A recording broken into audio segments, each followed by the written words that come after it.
انسان نے روٹی اور رزق کو زندگی کا نصب العین بنا لیا۔ روٹی کو اتنی اہمیت کبھی بھی حاصل نہیں تھی جتنی اہمیت کے آج حاصل، اس لیے روٹی کمانے کے پیچھے وہ اپنے مالک کو ناراض کر دے، حلال اور حرام کی تمیز ختم کر دے۔ یوں محسوس ہوتا ہے ایک دوڑ لگی ہوئی ہے اور ہر بندہ پہلے سے زیادہ بہتر روٹی حاصل کرنے کے چکر میں۔ اور یہ بھی بات ساتھ ہے کہ جتنی پیٹ بھرے کی بیماریاں آج ہیں یہ تاریخ میں اس سے پہلے کبھی نہیں۔ بلڈ پریشر، نمک زیادہ کھانا، ڈائبیٹک چینی زیادہ کھانا، کارڈک پیشنٹ چربی زیادہ کھانا۔ تو آپ غور اگر کریں تو زیادہ کھا کر مرنے والوں کی تعداد کم کھانے کی وجہ سے مرنے والوں سے بہت زیادہ ہے، مگر شکوے بھی بہت زیادہ، پریشانی بھی بہت زیادہ۔ جس گھر کو دیکھیں رزق کی پریشانی کا شکوہ الا ماشاء اللہ۔ جتنے گھر کے لوگ ہوتے ہیں، مرد اور عورتیں، سب نوکری پیشہ، سب کی الگ الگ گاڑیاں،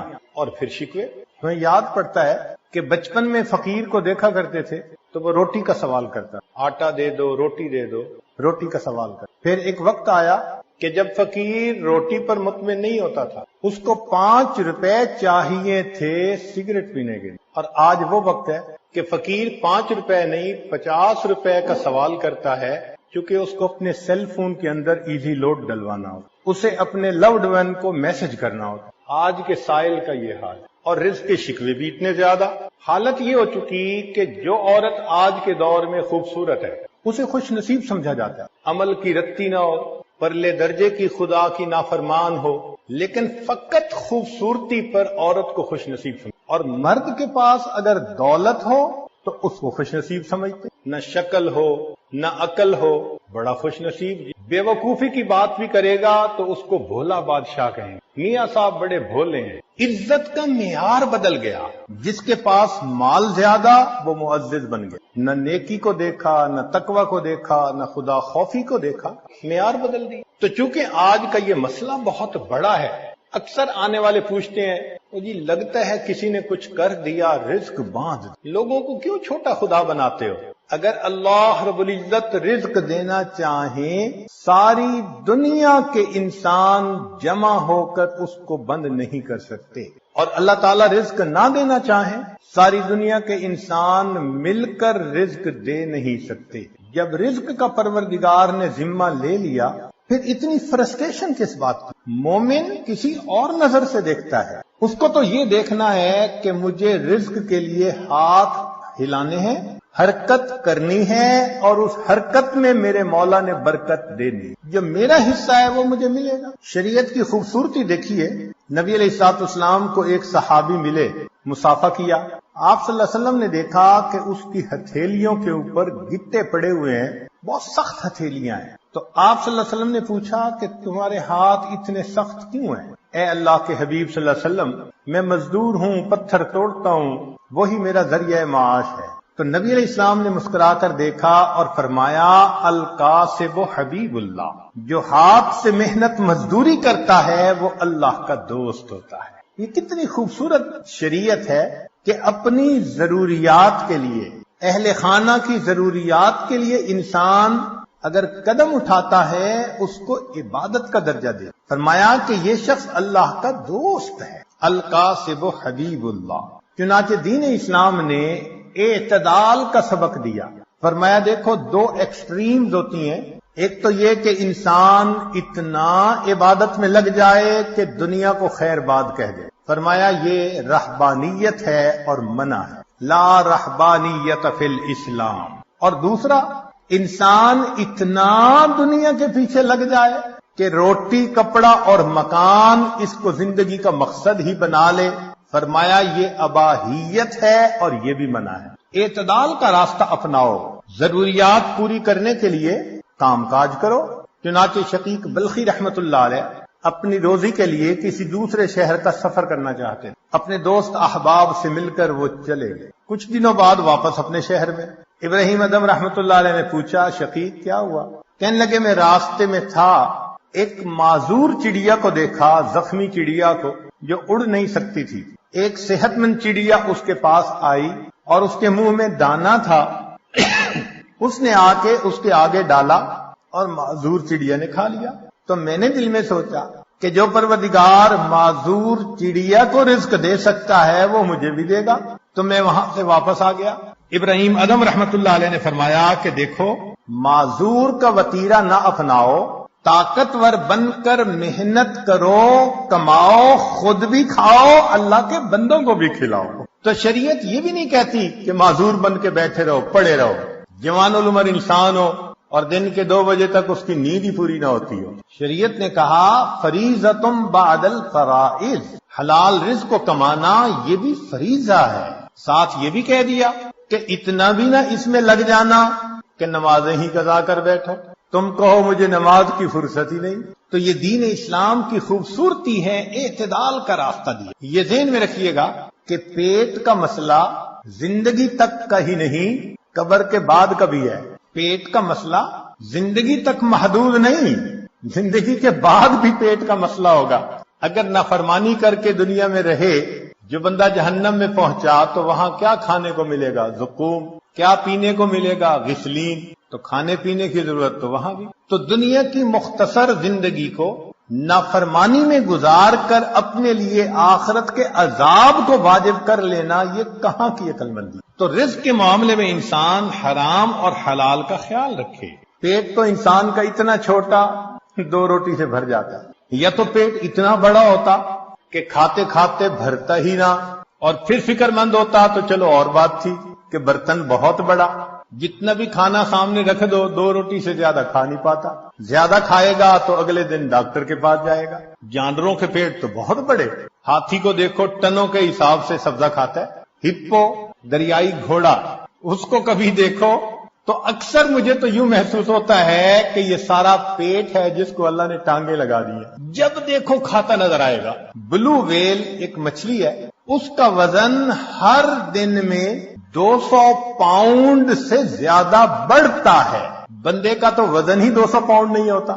تو جس مچھلی کا پیٹ اتنا بڑا کہ وزن روزانہ 200 پاؤنڈ بڑھے تو خوراک کتنی ہوگی؟ اللہ اس مخلوق کو بھی رزق دے رہا ہے۔ تو 2 روٹی کھانے والا انسان پریشان۔ حال دیکھو کہ پرندے گھر سے خالی پیٹ نکلتے ہیں، شام واپس آتے ہیں تو پیٹ بھرے ہوتے ہیں، اور یہ بندہ صبح سویرے ناشتہ کر کے پیٹ بھرا گھر سے نکلتا ہے، شام واپس آتا ہے پیٹ خالی، بھوک لگی ہوتی ہے، بیوی کو کہتا ہے جلدی کھانا لگاؤ۔ پیٹ کو بھر لینا ہی تو صرف کام نہیں ہے نا۔ حدیث مبارکہ اکثر شبعان فی الدنیا اکثر جوعن فی الآخرہ، جو دنیا میں اکثر پیٹ بھرا رہے گا وہ آخرت میں اکثر پیٹ خالی رہے۔ تو یہ مقصد زندگی نہیں ہونا چاہیے۔ ہاں انسان کی ضرورت ہے، ضرورت کے درجے میں اس کو پورا کرنا چاہیے۔ علماء نے عجیب بات لکھی کہ پیٹ بھر کر کھانے کی جس کو عادت ہو اس کی نصیحت کا دوسروں پہ اثر نہیں ہوتا، اور خود اس کے اوپر دوسرے بندے کی نصیحت کا اثر نہیں ہوتا۔ فتاوی ہندیہ میں یہ بات لکھی۔ اس بات کی طرف بھی ذرا غور کریں کہ کہیں ایسا تو نہیں ہمارے سیاہ کارناموں نے ہمارے رزق کے دروازوں کو بند کروا دیا ہو؟ کیوں چھوٹی چھوٹی اس بات پہ کسی نے جادو کر دیا، کوئی جنات کا اثر، کوئی فلاں اثر، خام مخواہ عاملوں کے پیچھے بھاگتے پھرتے ہیں ایمان خراب کر۔ اگر کمرے میں اندھیرا ہو تو انسان سوچتا ہے کہ کھڑکیاں دروازے بند ہیں، یہ نہیں کبھی سوچتا کہ کسی نے کوئی عمل کر دیا کمرے میں اندھیرا ہو گیا۔ ایک کھڑکی کھولتا ہے، ادھر سے روشنی نہیں آ رہی، دوسری کھڑکی کھولتا ہے، تازہ ہوا نہیں آ رہی، دروازہ کھول دیتا ہے۔ ہم بھی سوچیں کہ ہمارے اوپر اگر یہ معاملہ ہے تو ان دروازوں کو کس چیز نے بند کی، اور اب ان دروازوں کو ہم کیسے کھول سکتے؟ نکتے کی بات، تدبیر پیالہ ہے اور اللہ ہی دینے والا ہے۔ تدبیر پیالہ ہے اور اللہ ہی دینے والا ہے۔ تو جب پروردگار دینے والا ہے تو پرواہ کس بات کی؟ اسی لیے اللہ رب العزت نے مال کو خیر کہا، انہ لحب الخیر لشدید، مال کو قیامہ کہا۔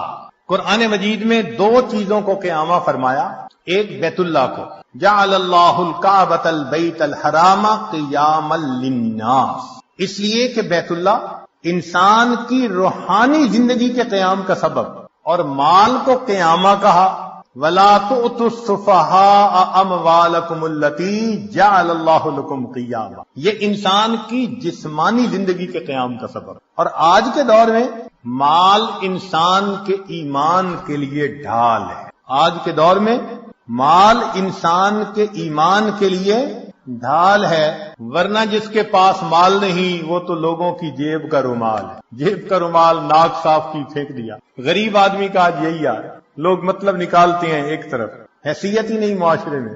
رزق کے معاملے میں دو باتیں اہم ہیں، ایک تو یہ کہ رزق بھی انسان کو تلاش کرتا ہے، موت بھی انسان کو تلاش کرتی ہے، مگر رزق موت سے زیادہ تیز رفتار ہے، موت سے پہلے بندے تک پہنچتا ہے۔ اور دوسری اہم بات کہ سود کا کام کرنے سے انسان اللہ کا دشمن بنتا ہے، اللہ سے جنگ کرتا ہے۔ جو چٹان سے سر مارے گا سر ہی پھوڑے گا، جو اللہ سے جنگ کرے گا اپنی تباہی کا خود ذمہ دار۔ ظاہر آنکھ یوں دیکھتی ہے بینک سے قرضہ لے لو بزنس اچھا چلے گا، ان بینک کے قرضوں کے پیچھے ہم نے ہزاروں کو بینک رفت ہوتے ہوئے دیکھا ہے۔ تو سود کی وجہ سے مال کی برکت ختم اور زکوٰۃ کے ادا کرنے سے مال کی برکت شروع۔ جس بندے نے زکوٰۃ نکالنی شروع کر دی اس کے مال میں اللہ نے برکت ڈالنی شروع کی۔ اور برکت کس کو کہتے ہیں کہ وہ رزق انسان کے لیے کافی وافی شافی ہو جاتا ہے، غیروں کے سامنے ہاتھ نہیں پھیلانے پڑتے، جتنا ہوتا ہے انسان پرسکون زندگی گزارتا۔ آج کے دور کا سب سے بڑا فتنہ یہی، یا لیت لنا مثل ما اوتی قارون، اے کاش ہمیں بھی وہ ملتا جو قارون کو ملا تھا۔ اللہ تعالیٰ ارشاد فرماتے ہیں نحن قسمنا بینہم معیشتہم، ان کے درمیان معیشت کو ہم نے تقسیم کی۔ تو مومن اللہ کی تقسیم پہ راضی رہے، اپنی طرف سے پسینہ بہائے، وہ ہماری ذمہ داری ہے۔ اس کے بعد دال ساگ بھی مل جائے تو اللہ کا شکر ادا کرے۔ داؤد علیہ السلام کو فرمایا گیا کہ اے داؤد، اگر تجھے کھانے میں کبھی سڑی ہوئی سبزی ہی مل جائے تو سبزی کو نہ دیکھنا، اس بات کو دیکھنا کہ میرے پروردگار نے جب رزق کو تقسیم کیا تو میں اسے یاد تھا۔ بھیجنے والا تو وہ ہے نا، اس نے یاد رکھا، اس سے بڑی اور کیا بات ہو سکتی۔ اس لیے مال کی طلب میں اجمال ہو، اضطراب نہیں ہونا چاہیے۔ ایسے نہ ہو کہ انسان دوسرے کی جیب کی طرف دیکھ رہا ہو کہ یہ تو خود نکال کے دے دے ورنہ میں اس کا گریبان پکڑ کے اس سے چھین لوں۔ اللہ پہ توکل کریں گے تو اللہ تعالیٰ اتنا دیں گے کہ آپ بس کریں گے۔ چنانچہ مال سے ہر کام دنیا کا نہیں سنورتا۔ آج جتنے مال والے زیادہ اتنے پریشان زیادہ، اتنے بیمار بھی زیادہ۔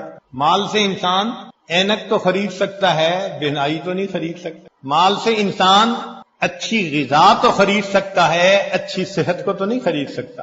مال سے انسان اچھے کپڑوں کو تو خرید سکتا ہے، خوبصورتی کو تو نہیں خرید سکتا۔ مال سے انسان دوائیاں تو خرید سکتا ہے، صحت کو تو نہیں خرید سکتا۔ اور مال سے انسان جسم کو تو خرید سکتا ہے، کسی کے دل کی محبت کو تو نہیں خرید سکتا۔ کتاب کو تو خرید سکتا ہے، علم کو تو نہیں خرید سکتا۔ تو دنیا میں بھی مال سے ہر کام نہیں ہوتا، اس لیے جتنا اس کا مقام ہے اس کو وہیں پہ رکھا جائے۔ اللہ تعالیٰ ارشاد فرماتے ہیں وَمَا خَلَقْتُ الْجِنَّ وَالْإِنسَ إِلَّا لِيَعْبُدُونِ، کہ انسانوں اور جنوں کو عبادت کے لیے پیدا کیا۔ ما اريد منهم من رزق وما اريد ان يطعمون، ان سے روزی کموانا تو نہیں چاہتے، ہم نہیں چاہتے کہ گدھے کی طرح صبح سے لے کے شام تک جتا رہے اور نمازوں کی ہوش ہی نہ ہو۔ مقصد کو مقدم کرنا چاہیے۔ اللہ رب العزت رزق پہنچا کر رہتے ہیں۔ چنانچہ باجید بستامی رحمت اللہ علیہ سے کسی نے کہا کہ حضرت کیا کریں، رزق کی بڑی پریشانی ہے۔ تو فرمایا کہ تم اپنے گھر جاؤ اور تمہیں اپنے گھر میں جو بندہ ایسا نظر آئے کہ اس کا رزق تمہارے ذمے، بازو پکڑ کے گھر سے نکال دو، اور جس کا رزق خدا کے ذمے تو تمہیں کیا پرواہ۔ باجید بستامی رحمت اللہ علیہ فرماتے تھے اگر اللہ تعالیٰ ساری مخلوق کو میری عیال بنا دے اور ساری زمین کو تانبے کی بنا دے اور آسمان سے ایک قطرہ بھی بارش کا نہ ٹپ کے، مجھے اتنے عیال کی روزی کی پریشانی نہیں، میرا مولا روزی پہنچا دے گا۔ ایسا یقین تھا ہمارے بزرگوں کو اللہ رب العزت کی ذات۔ چنانچہ باجید بستامی رحمۃ اللہ نے کسی کے پیچھے نماز پڑھی، امام صاحب نے تعارف کیا تو پوچھا من این تاکل، بھئی آپ کا ذریعہ معاش کیا ہے، کہاں سے روٹی کھاتے ہیں؟ تو باجید بستامی رحمۃ اللہ نے جواب دیا اصبر، صبر کرو، حتی اعید الصلاۃ التی صلیتها خلفک، میں وہ نماز لوٹا لوں جو تیرے پیچھے پڑی ہے، حیث شککت فی رازق المخلوقین، اس لیے کہ تجھے مخلوق کے رزق دینے والے کے اندر شک ہو گیا ہے۔ بنو کا ایک نشئی تھا، تو کسی نے کہا کہ آٹا مہنگا ہو گیا، کہنے لگا اپنے لیے قیمت بڑھائی ہے، ہمیں تو روزی اسی نے دینی ہے۔ ایک نشئی کا اللہ پہ توکل دیکھو کہ جی آٹا مہنگا ہو گیا، کہتے اپنے لیے قیمت بڑھائی ہے، ہمیں تو روزی دینی ہے نا۔ اللہ کے پیارے حبیب صلی اللہ علیہ وسلم نے اپنی تعلیمات میں اس رزق کی پریشانی کے بھی اسباب بتلا دیے کہ یہ پریشانی کیسے دور ہو سکتی۔ چنانچہ قرآن و احادیث میں سے 16 ایسے نکتے ہیں جو ہم نے آج جمع کیے، ان کو سمجھ لیں کہ یہ چابیوں کا ایک گچھا ہے، 16 کنجیاں ہیں، ہر کنجی رزق کا دروازہ کھولتی ہے، اور یہ بتانے والا کوئی عام عامل نہیں ہے، یہ سید الاولین والآخرین، اللہ کے پیارے حبیب صادق الامین، جس زبان سے ہمیں قرآن ملا اسی زبان سے ہمیں نبی علیہ السلام کا فرمان ملا۔ انہوں نے یہ بات بتائی تو دلوں میں ہم یقین کر کے ان باتوں کو سنیں اور ان اعمال کو اپنائیں اور رزق کے دروازوں کو آنکھوں سے کھلتا دیکھیں۔ رزق کی پہلی کنجی اللہ تعالیٰ ارشاد فرماتے ہیں وَأْمُرْ أَهْلَكَ بِالصَّلَاةِ وَاسْتَبِرْ عَلَيْهَا، اہل خانہ کو نماز کا حکم دیجئے اور اس پر جمے رہیے، صبر کیجئے۔ لا نسألک رزقا، ہم آپ سے رزق نہیں چاہتے، نحن نرزقک، رزق ہم پہنچائیں گے۔ اس آیت مبارکہ میں اللہ رب العزت ایک وعدہ فرما رہے ہیں اور وہ پروردگار وعدے کو نبھانا جانتا ہے۔ تو معلوم ہوا کہ جس گھر کے سب مرد عورتیں اہتمام کے ساتھ نماز پڑھیں، ایک ہوتی ہے گنڈے دار نماز، مرد ہیں تو جماعت نماز کا اہتمام نہیں، عورتیں ہیں تو گھر کے کام مقدم، بس بھاگی دوڑی میں قضا ہوتے ہوتے نماز، ایسی نماز نہیں، اہتمام کے ساتھ نماز۔ تو جس گھر کے سب لوگ اہتمام سے نماز پڑھیں، یہ نہ ہو کہ عورت کھڑی تو مصلی پہ ہو جائے اور ہاتھ باندھ کر کپڑوں کی آپس میں کلر میچنگ کر رہی ہے، مرد مصلی پہ تو کھڑا ہو جائے اور گلی بازار کی سیریں کر رہا ہو، ایسی نماز نہیں۔ نماز پڑھے جیسے نماز دھیان توجہ کے ساتھ پڑھنی چاہیے، کوشش تو کرے نا اپنی طرف سے دھیان جما کر پڑھنے کی، کوشش پر اللہ کی طرف سے اجر عطا ہوتا ہے، دنیا میں نتائج پر اجر ملتا ہے کہ یہ اچیو کر کے دکھاؤ تب تمہیں یہ ملے گا۔ اللہ فرماتے ہیں کوشش کر کے دکھاؤ۔ چنانچہ حدیث پاک میں آتا ہے کہ جو شخص اپنے بھائی کی حاجت براری کے لیے اس کے ساتھ چل پڑتا ہے، اللہ 10 سال کے نفلی اعتکاف کا ثواب عطا فرما دے۔ یہ تو نہیں کہا کہ کام کرواؤ بھائی کا، نہیں، یہ اس اللہ رب العزت کی رحمتوں کی انتہا ہے۔ فرمایا کہ منزل تک پہنچنا تو تمہارے بس میں نہیں ہے نا، تو مقدر کا معاملہ، ہم تو یہ دیکھیں گے قدم کون اٹھاتا ہے، چلتا کون ہے۔ تو نماز صحیح اہتمام کے ساتھ پڑھنے کی کوشش کریں، برکتوں کے دروازوں کو کھلتا دیکھیں۔ میرے مالک نے فرما دیا نحن نرزقک، ہم رزق دیتے ہیں۔ چنانچہ آپ گھر کے ہر چھوٹے بڑے کو نماز کا اہتمام سکھائیے، رزق ملنے کی قسم یہ عاجز کھا سکتا ہے۔ ماسٹر کی ہے رزق کی، کاروبار، نوکری، کوئی بھی مسئلہ ہو رزق کا، اہتمام نماز سے اللہ رب العزت مسئلوں کو حل فرما دے۔ دوسرا عمل کثرت استغفار۔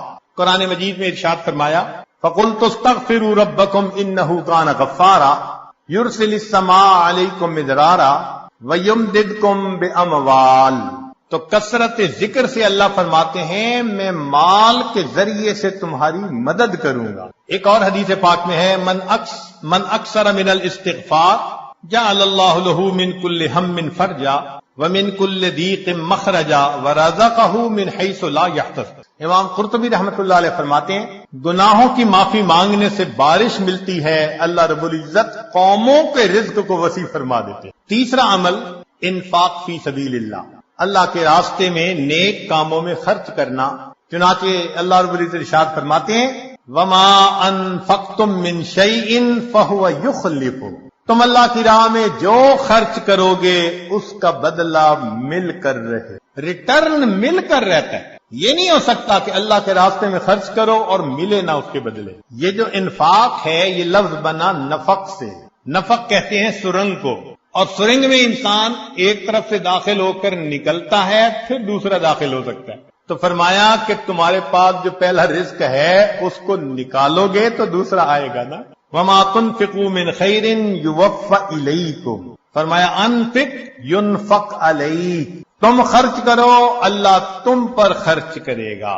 عبداللہ ابن عمر اللہ عنہ فرمایا کرتے تھے ان للہ اقواما اختصهم بالنعم لمنافع العباد، اللہ کے کچھ بندے ایسے ہوتے ہیں اللہ نے ان کو اپنے بندوں کے منافع کے لیے مخصوص کر دیا، ان کی ذات سے اللہ کے بندوں کو نفع ملتا رہتا ہے، یہ ان کا چارٹر آف ڈیوٹی ہوتا ہے، جو ان کو ملتا ہے وہ ان کے اپنی ضرورت کے لیے صرف نہیں ہوتا، وہ دوسروں تک پہنچانے کے لیے ہوتا ہے۔ جو ڈاکیا ڈاک پہنچاتا رہے اس کی ترقی ہوتی رہتی ہے، اور جو ڈاک نہ پہنچائے تو اسے اپنی نوکری سے معزول کر دیتے ہیں۔ چنانچہ کتنے لوگوں کو آپ نے دیکھا ہوگا کہ بڑا اچھا کام چلا، کاروبار چلا، پھر یکدم ٹھپ۔ وجہ کیا بنی کہ جو ملا تھا وہ سارا ان کا نہیں تھا، اس میں اللہ کے لیے خرچ کرنا تھا، مسکینوں پر، بیواؤں پر، طلباء پر، دین کے راستے میں، فلاحی کاموں میں۔ یہ خزانے کے سانپ بن کر بیٹھ گئے، بینک بیلنس چیک کرتے ہیں آج اتنے ملین اور آج اتنے ملین، اوپر سے ڈاکانی بند ہو گئے۔ کہتے ہیں جی ایک وقت تھا مٹی کو ہاتھ لگاتے تھے سونا بنتی تھی، حضرت صاحب آج تو سونے کو ہاتھ لگائے مٹی بنتا ہے، کسی نے کچھ کر دیا ہے۔ جی بالکل آپ نے خود ہی تو کیا ہے، آپ کی تو بہترین نوکری لگی تھی کہ اللہ کے بندوں کو ان کا حصہ پہنچاؤ۔ کتنا پہنچانا تھا؟ پورے مال میں سے 2.5%، زکوٰۃ پورے مال میں سے 2.5%۔ سبحان اللہ، ہم نے دیکھا لوگ چاہتے ہیں بڑے کی نوکری کریں، چنانچہ چھوٹی کمپنی کی بجائے بڑی کمپنی کی نوکری، اور بڑی کمپنی کی بجائے ملٹی نیشنل کمپنی کی نوکری کی، اور زیادہ بینیفٹ ملیں گے۔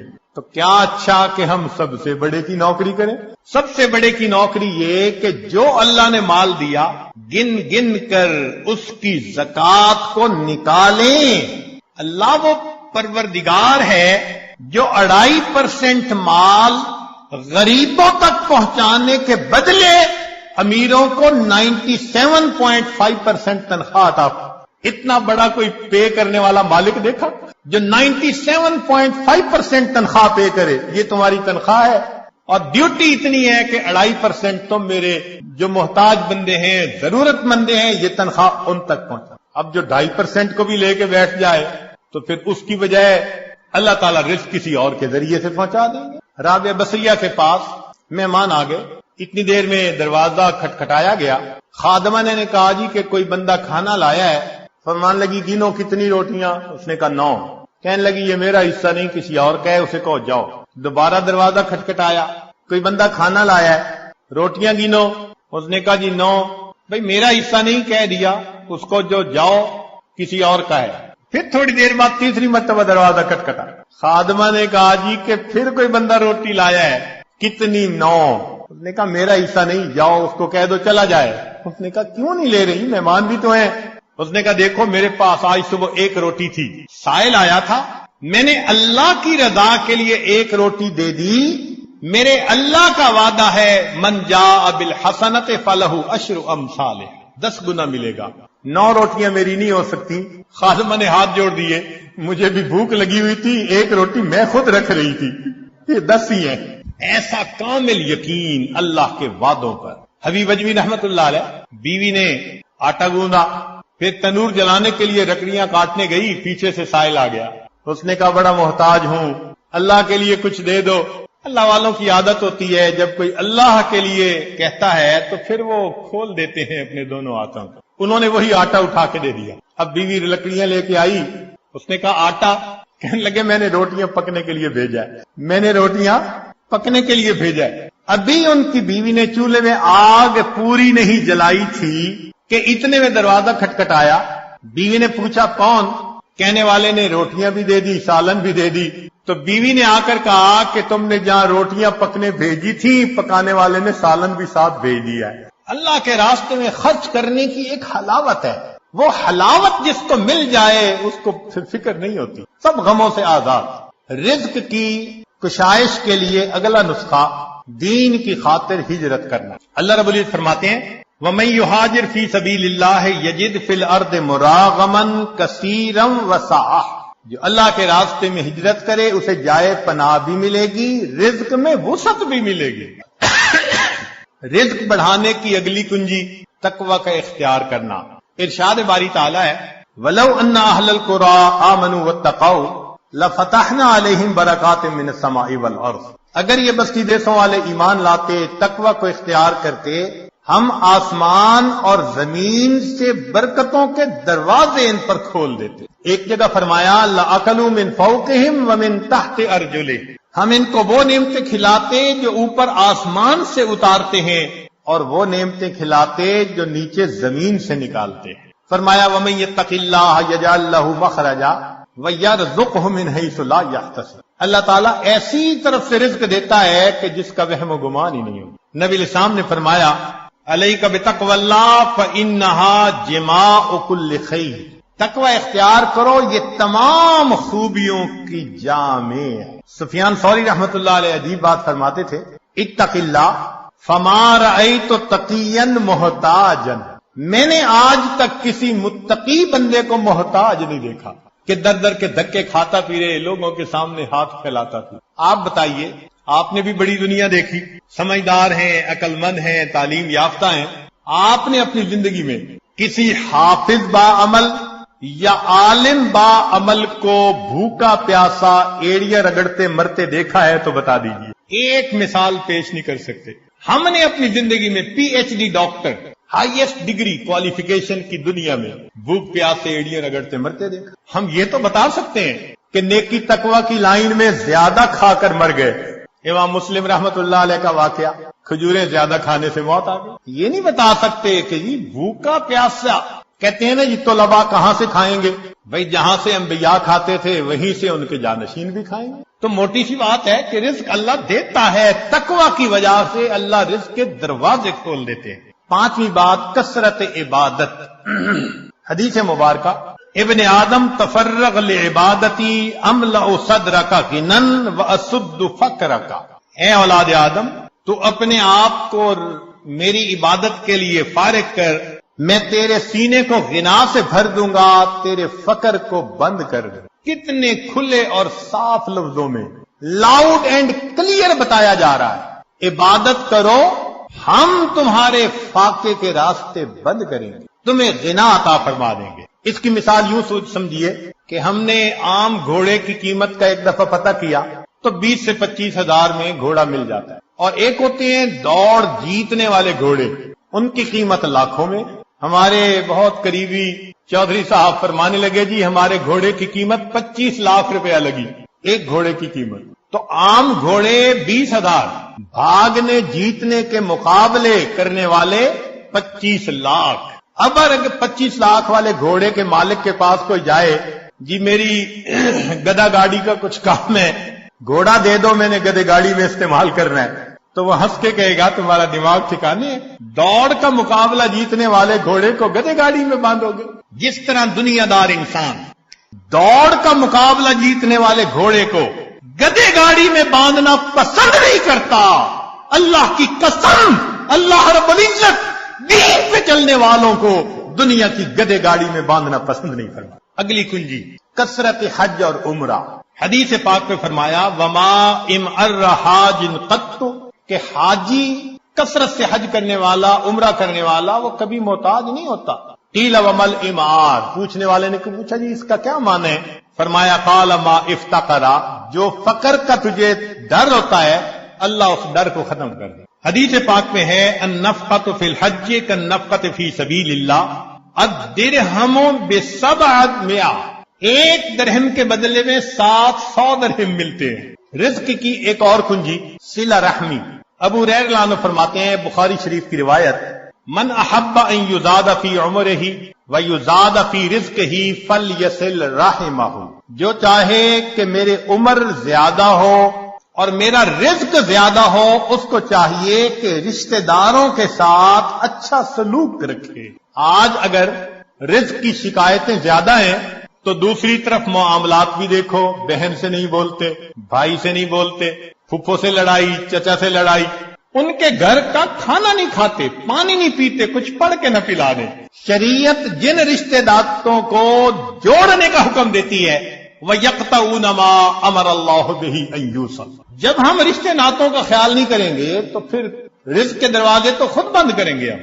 ہاں اگر دین کا کوئی ایسا معاملہ ہے تو سلام دعا تو سب کے ساتھ رکھیے نا، سلام کرنا، حال احوال پوچھنا یہ تو لازم ہے۔ زیادہ قرب کا تعلق رکھنا نہ رکھنا یہ بندے کا اپنا چوائس ہوتا ہے۔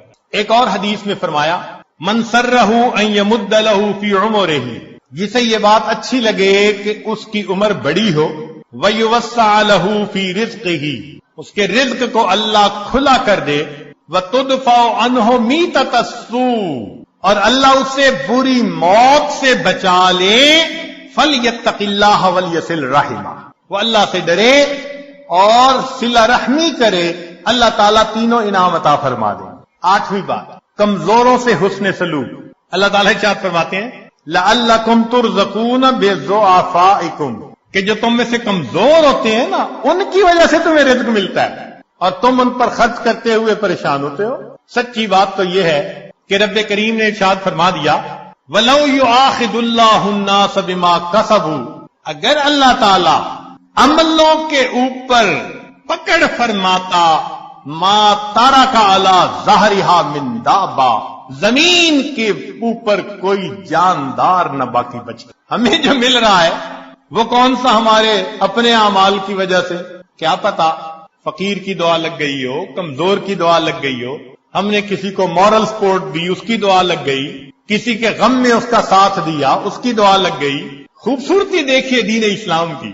آج کون ہے جو یہ کہہ سکے جی کہ ہمیں دین یہ تعلیم دیتا ہے کہ تم اپنے کمزوروں کا خیال رکھیں۔ اگلا عمل اللہ پہ توکل، وَمَن يَتَوَكَّلْ عَلَى اللَّهِ فَهُوَ حَسْبُهُ، جو اللہ پر توکل کرتا ہے پھر اللہ اس کے لیے کافی ہو جاتا ہے۔ اس کی تفصیل حدیث مبارکہ میں لو انکم تتوکلون علی اللہ حق توکلہ، اگر تم اللہ پہ توکل کرو جیسے توکل کرنے کا حق ہے، لرازقکم کما یرزق الطیور، اللہ تمہیں رزق دے گا جیسے پرندوں کو دیتا ہے، تغدو خماسا، گھر سے خالی پیٹ نکلتے ہیں، وتروح بتانا، اور واپس پیٹ بھرے ہوئے لوٹتے۔ اگلا عمل اللہ کی نعمتوں کا شکر ادا کرنا، چنانچہ فرمایا لا یرزق اللہ عبدا الشکر فیحرمہ الزیادہ لأن اللہ یقول لئن شکرتم لأزیدنکم، جس بندے کو شکر کی توفیق مل جائے اس کا رزق کم نہیں ہوتا، چونکہ اللہ کا وعدہ ہے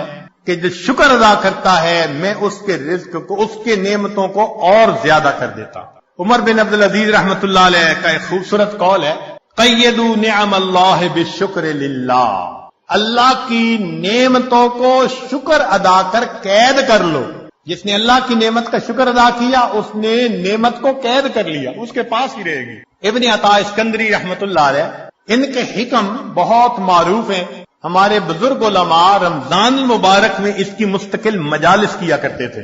ان کے حکم کو پڑھیں تو یوں لگتا ہے کہ اللہ نے اس امت میں بھی لقمان علیہ السلام کا ایک نمونہ پیدا کر دیا۔ کیا عجیب باتیں کہی ہیں۔ تو شکر کے بارے میں ان کا ایک قول ملفوظ، جنہیں عربی کا تھوڑا سا بھی ذوق ہوگا نا وہ تو سن اور پڑھ کے وجد آتا ہے۔ یہ جامعہ الازہر کے استاد بھی رہے اور اس جامعہ کو جو پوری دنیا کے اندر ایک مقام ملا وہ ایسے ہی متقی باخدا بزرگوں کی وجہ سے۔ فرماتے ہیں من لم یشکر النعم فقد تعرض لزوالها، جو نعمت کا شکر ادا نہیں کرتا وہ اپنی نعمتوں کو چھین جانے کے لیے پیش کر دیتا ہے۔ اللہ مجھ سے یہ چھین لو۔ من لم یشکر النعم فقد تعرض لزوالها ومن شکرها فقد قید بإقالها، اور جو شکر ادا کرتا ہے وہ ان نعمتوں کو نکیل ڈال کے اپنے پاس قابو کر لیتا ہے۔ تو شکر ادا کر کے اللہ کی نعمتوں کو نکیل ڈال لیجیے۔ پھر فرمایا گھر انسان جائے تو اپنے اہل خانہ کو سلام کرے۔ اب بتائیے یہ کتنا چھوٹا سا عمل ہے۔ حدیث پاک میں ہے نبی السلام نے فرمایا ثلاثۃ کلہم ضامن علی اللہ، تین ہیں جن کی ضمانت اللہ نے لی، ان عاش رزق وکفا، اگر وہ زندہ رہے گا اللہ رزق دے گا جو اس کے لیے کافی ہوگا۔ ان تین میں سے ایک بندہ رجل داخل بیتہ بسلام، جو اپنے گھر میں داخل ہو اپنے اہل خانہ کو سلام کرے. یہ کتنا چھوٹا سا عمل ہے. اب بتائیے کہ اس عمل پر رزق کا دروازہ کھلنے کے وعدے، اور ہوتا کیا ہے؟ دفتر میں بڑے مزے سے دوستوں میں کھل کھلا کے ہنس رہے ہیں، گھر میں قدم رکھا اور پارا ہائی. خود کہتے ہیں حضرت پتہ نہیں کیا ہوتا ہے، گھر آتا ہوں پارا چڑھ جاتا ہے. یہ آگ شیطانیت ہے، تو شیطان تمہارے اوپر سوار ہو جاتا ہے. اس کو گدھا ملا ہوا ہے، لہذا گھر میں داخل ہونے سے پہلے وہ گدھے پہ چھلانگ مار کے بیٹھ جاتا ہے. نبی علیہ الصلوۃ والسلام کا عمل، سیدہ صدیقہ عنہا فرماتی ہیں کہ اللہ کے پیارے حبیب صلی اللہ علیہ وسلم جب بھی گھر میں داخل ہوتے مسکراتے چہرے کے ساتھ آتے تھے، اہل خانہ کو سلام کیا کرتے. اتنے سے عمل پہ رزق کی پریشانی ختم. اللہ اکبر کبیرہ. اور یہی معاملہ بیوی کے بارے میں کہ جیسے خامد باہر سے آ کے سلام کرے تو بیوی بھی شگفتہ چہرے سے اس کا جواب دے. پھر اگلا عمل والدین کی فرما برداری. حدیث مبارکہ میں ہے کہ 5 چیزوں سے رزق زیادہ ہوتا ہے: صدقہ پر مداومت، صلہ رحمی، جہاد، ہمیشہ باوضو رہنا، والدین کی فرما برداری کرنا. ہاں اگر والدین دین سے روکتے ہیں تو وہ خود اپنے مقام سے گر جاتے ہیں. لا طاعت لمخلوق فی معصیت الخالق. مگر اس کا یہ مطلب نہیں کہ ان سے بدتمیزی کی جائے، مس بہیو کیا جائے. نہ، ایک بزرگ فرماتے ہیں کہ مجھے ایک بندہ ملا جو مستجاب الدعوات تھا. مستجاب الدعوات کہتے ہیں جس کی ہر دعا قبول ہو. تو کہتے ہیں مجھے بڑی تمنا ہوئی کہ پتہ چلے اس کا کون سا عمل جس کی وجہ سے مقام ملا. میں نے کہا میں آپ کے ساتھ کچھ دن گزارنا چاہتا ہوں. وہ گھر لے گیا تو میں نے دیکھا کہ اس کے گھر میں 2 سور بندھے ہوئے ہیں. بڑا حیران، یہ اللہ والا اور اس نے سور پالے ہوئے ہیں. میں دیکھتا کہ وہ پہلے سوروں کو چارہ ڈالتا اور بعد میں کھانا کھاتا. تو تیسرے دن میں نے پوچھ ہی لیا کہ مجھے اس عمل کی سمجھ نہیں آئی. اس نے کہا کہ یہ میرے والدین ہیں، ایسے گناہ کے مرتکب ہوئے اللہ نے ان کو انسان سے سور بنا دیا. میرے تو والدین ہیں نا، میں ابھی بھی گھر میں ان کو رکھتا ہوں، خیال کرتا ہوں، ان کو چارہ پہلے ڈالتا ہوں بعد میں کھانا کھاتا ہوں. میرے اس عمل کی وجہ سے اللہ نے مستجاب الدعوات بنا دیا. فرمایا ماں باپ مشرک بھی ہو وصاحبہما فی الدنیا معروفا، اس دنیا میں تم ان کے ساتھ اچھی زندگی گزار. اور اگر ماں باپ کلمہ گو اور نیک ہو، سبحان اللہ، پھر تو ان کی خدمت کرو اور اپنے اللہ کی رحمتوں کو حاصل کرو. اگلا عمل دوام طہارت، باوضو رہنا. حدیث مبارکہ سنیے، شکا بعض الصحابۃ النبی صلی اللہ علیہ وسلم الفاقہ. بعض صحابہ نے نبی علیہ الصلوۃ والسلام سے فاقہ کی شکایت کی. نبی علیہ السلام نے فرمایا دم علی الطہارہ، تم باوضو رہنے کی کوشش کرو، یوسع علیک الرزق، اللہ تمہارے رزق کو وسیع کر دے گا. یہ بھی بہت آسان ہے، جب وضو ٹوٹے نیا وضو کر لو. الحمدللہ جن لوگوں کی عادت ہے ان کی زندگی باوضو گزرتی ہے. اور اس میں ایک نکتہ کہ ایک تو وضو شیطان سے بچنے کا ہتھیار ہے. نبی علیہ السلام نے فرمایا الوضوء صلاح المؤمن، وضو مومن کا ہتھیار دشمن سے بچنے کے لیے. آپ باوضو رہنے کی کوشش کریں، اس ایک عمل پر آپ دیکھیں گے کہ شیطانی وساوس کم ہو جائیں گے. یہ باوضو رہنے کی برکت ہے. اور ایک دوسری برکت نبی علیہ السلام نے فرمایا کما تعیشون تموتون، جس حال میں زندگی گزارو گے اسی حال میں موت آئے گی. تو جو زندگی بھر باوضو رہنے کی کوشش کرے گا اللہ اپنی رحمت سے باوضو مرنے کی بھی توفیق عطا فرمائے. تو جو چاہتا ہے باوضو موت آئے وہ زندگی میں وضو کا اہتمام کر لے. اگلا عمل چاشت کی نماز پڑھنا، صلاۃ الضحیٰ. 9 بجے 10 بجے جب سورج اتنا بلند ہو جائے کہ اونٹ کے پاؤں جلنے لگے گرمی سے، اس کو صلاۃ الضحیٰ کہتے ہیں. اس کے پڑھنے پر اب ذرا غور کریں، وہ وقت کاروبار کے لیے پیک ٹائم ہوتا ہے. اللہ تعالیٰ چونکہ فرماتے ہیں، چاہتے ہیں کہ میرا بندہ مجھ سے بھولے نہ، مجھ سے غافل نہ ہو. فرمایا کہ ہاں اس وقت اگر تم 2 رکعت پڑھ لو گے تمہارے رزق کو ہم وسیع فرمائیں. عورتوں کو چاہیے مردوں کو جب دفتروں میں اور بزنس پر بھیجیں تو برکت تو اللہ نے دینی ہے، تو پیچھے 2 رکعت نماز